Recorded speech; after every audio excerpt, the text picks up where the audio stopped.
আসসালামু আলাইকুম। আপনারা দেখছেন আপলিট বাংলাদেশ, আর সাথে রয়েছি আমি রুবেল। সড়ক নেটওয়ার্কের জন্য খুবই গুরুত্বপূর্ণ ঢাকা সিলেট করিডোর, আর এই করিডোরটিকে দেওয়া হচ্ছে নতুন রূপ। গত জানুয়ারি মাসের পর আজ এসে দেখতে পাচ্ছি ভূমি উন্নয়নের পর বেশ দ্রুত গতিতে এগিয়ে চলছে ঢাকা সিলেট মহাসড়ক 6 লেনে উন্নীত করার কাজটি। এই মহাসড়কে রয়েছে অনেকগুলো বিপজ্জনক বাঁক এবং যানজটপ্রবণ এলাকা, তাই দেশের ইতিহাসে এবারই প্রথম কোনো মহাসড়কের জন্য প্রায় 8 কিলোমিটার নতুন বাইপাস সড়ক নির্মাণ করা হচ্ছে। আর অবিশ্বাস্য ব্যাপার হচ্ছে, ঢাকা সিলেট মহাসড়কের অন্য সব কাজের সাথে এই বাইপাস অংশের কাজটির গতি দুর্দান্ত। আমাদের আজকের আয়োজনে গুরুত্বপূর্ণ এই মহাসড়কের নির্মাণ কাজের বর্তমান অবস্থা তুলে ধরার পাশাপাশি জানাবো বিস্তারিত, তাই শেষ পর্যন্ত সঙ্গেই থাকুন। আমাদের আজকের ভিডিওটি স্পন্সর করেছে অনলাইন বাংলা স্কুল। পৃথিবীর বিভিন্ন দেশ থেকে প্রবাসী শিশুরা এখানে বাংলা ভাষা শিখে থাকে। বিস্তারিত জানতে ভিজিট করুন onlinebanglaschool.com। তাদের ওয়েবসাইটের লিংক পেয়ে যাবেন ডেসক্রিপশন বক্সে। এটি কাশপুর ব্রিজ। আমাদের আজকের যাত্রা শুরু করেছে এই কাশপুর ব্রিজের এদিক থেকেই। কাশপুর ব্রিজটি খুবই গুরুত্বপূর্ণ একটি ব্রিজ, যা ঢাকার অন্যতম প্রবেশপথ এবং ঢাকা সিলেট এবং ঢাকা চট্টগ্রাম মহাসড়কের অবিচ্ছেদ্য একটি অংশ। ঢাকা চট্টগ্রাম মহাসড়ক থেকে বাদিকটি চলে গিয়েছে সিলেটের দিকে। এদিকটা এসে দেখতে পাচ্ছি বালু ভরাটের জন্য কাজ শুরু হয়েছে। এই প্রকল্পটি কাশপুর থেকে শুরু হয়ে নরসিংদী, কিশোরগঞ্জ, ব্রাহ্মণবাড়িয়া, হবিগঞ্জ, মৌলভীবাজার হয়ে শেষ হবে সিলেটের পীর হাবিবুর রহমান চত্বর পর্যন্ত গিয়ে। সব নিয়ে এই প্রকল্পের দৈর্ঘ্য প্রায় 210 কিলোমিটার। কিছুটা সামনের দিকে এসে দেখতে পাচ্ছি এখানে একটি ছোট ব্রিজ নির্মাণ করা হয়েছে। আর এবার এসে দেখতে পাচ্ছি ব্রিজের উপর ঢালাইয়ের কাজটিও শেষ। হয়তো অল্প সময়ের মধ্যেই দুই পাশে সংযোগ সড়কের কাজটিও শুরু হয়ে যাবে। এদিকটাতে বালু ভরাটের পর এখন রোলিংয়ের কাজ করা হচ্ছে। দেখা যাচ্ছে বর্তমান সড়ক থেকেও উঁচু করা হয়েছে এদিকটা। বাদিকের অংশে নির্মাণ কাজ শেষ হলে ডান দিকের বর্তমান অংশটিকেও সমান উচ্চতায় নিয়ে আসা হবে। সামনেই হচ্ছে তারাবো বিশ্ব রোড চত্বর। এটি একটি চৌরাস্তা, তাই ঢাকা সিলেট মহাসড়কের যানবাহনগুলো যাতে কোনো বাধা ছাড়াই চলাচল করতে পারে, তাই এখানে একটি ওভারপাস নির্মাণ করা হবে। মূল ওভারপাসের দৈর্ঘ্য হবে 256 মিটারের মতো। খুব শীঘ্রই ওভারপাসের কাজটি শুরু হবে এখানে। ঢাকা সিলেট মহাসড়কের পাশে বিভিন্ন স্থানে রয়েছে অসংখ্য শিল্প কলকারখানা। দিন যত যাচ্ছে শিল্প কলকারখানা বৃদ্ধি পাচ্ছে। সেখানে উৎপাদিত পণ্য দেশের বিভিন্ন স্থানে যাচ্ছে এবং রপ্তানিও হচ্ছে। আর জাতীয় এই মহাসড়কের উপর চাপ বেড়েই চলছে দিনের পর দিন। এছাড়া সিলেটের পর্যটন এরিয়াগুলোতে পর্যটকের সংখ্যা বৃদ্ধি পাচ্ছে। দেরিতে হলেও এখন প্রশস্ত করা হচ্ছে গুরুত্বপূর্ণ এই মহাসড়কটি।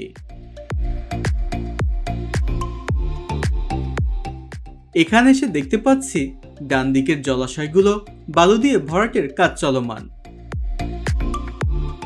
বর্তমান সড়কের দুই পাশে জলাধারগুলো ভরাট করে নির্মাণ হচ্ছে নতুন এই মহাসড়ক। সেক্ষেত্রে অতি বৃষ্টিতে এখানে জলাবদ্ধতার সৃষ্টি হবে কিনা সে বিষয়ে কমেন্টস করে জানিয়ে দিতে পারেন আপনার মন্তব্য। দেখতে দেখতে আমরা আরো বেশ কিছুটা সামনের দিকে চলে এসেছি। সামনেই হচ্ছে বান্টি বাজার। এখানে দেখতে পাচ্ছি অনেকগুলো গার্ডার বানিয়ে রাখা হয়েছে। মূলত বান্টি বাজারে একটি ওভারপাস এবং ব্রিজ নির্মাণ করা হচ্ছে। গার্ডারগুলো সেখানেই বসবে। দেখতে দেখতে আমরা চলে এসেছি বান্টি বাজার। এর অবস্থান নারায়ণগঞ্জের 2500-এ। এবার এসে দেখতে পাচ্ছি ওভারপাসের পিলারগুলো সম্পূর্ণ দৃশ্যমান।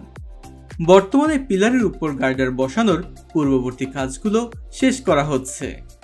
অল্প কিছুদিনের মধ্যেই গার্ডারগুলো বসতে শুরু করবে দিকটায়।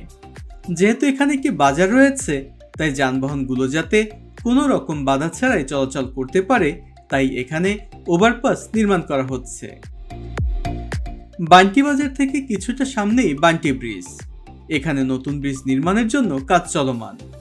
এই প্রকল্পের সবথেকে বেশি কাজ দৃশ্যমান হয়েছে এদিক থেকে ভৈরব পর্যন্ত। এছাড়া বাকি অংশেও ব্রিজ, কালভার্ট এবং বালু ভরাটের মতো কাজগুলো চলমান আছে।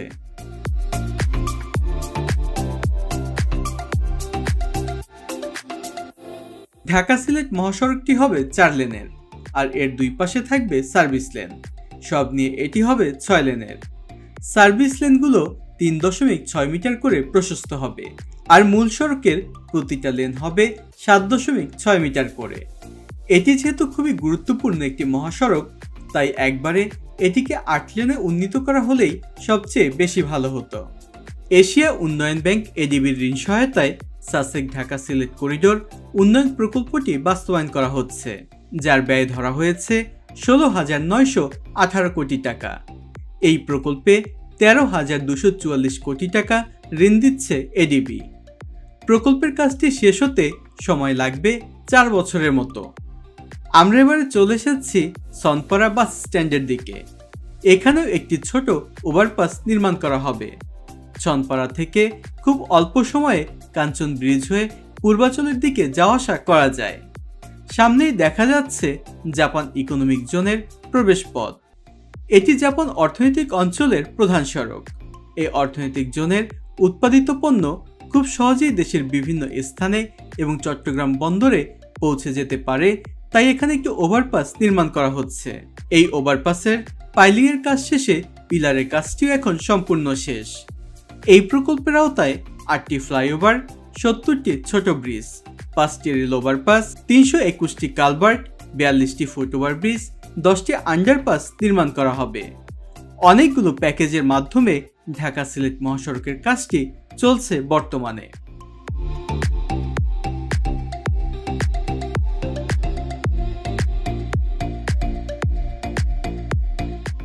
মহাসড়কটির কাঁচপুর ইন্টারচেঞ্জ থেকে সনপাড়া বাস স্ট্যান্ড পর্যন্ত 18 কিলোমিটার অংশে চীনের Longjian road and bridge company limited এবং বাংলাদেশের ম্যাক্স ইনফ্রাস্ট্রাকচার লিমিটেড কাজ করছে।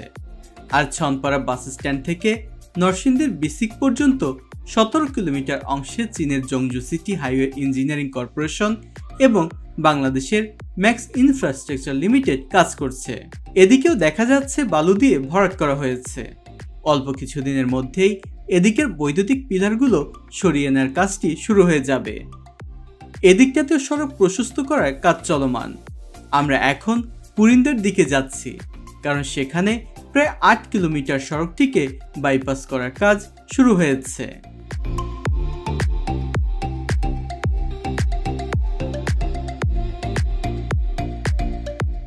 দেখতে দেখতে আমরা চলে এসেছি পুরিন্দার এদিকটায়, আর এদিক থেকে প্রায় 8 কিলোমিটারের মতো অংশ বাইপাস করা হচ্ছে সড়কটিকে, অর্থাৎ বর্তমান সড়কটিকে প্রশস্ত না করে নতুন করে সড়ক নির্মাণ করা হচ্ছে। আমরা এর আগের বার দেখেছিলাম 600 মিটারের মতো জায়গাতে বালু ফেলার কাজটি হয়েছিল, আর এবার এসে দেখতে পাচ্ছি প্রায় 1500 মিটার পর্যন্ত বালু ফেলার কাজটি দৃশ্যমান হয়েছে।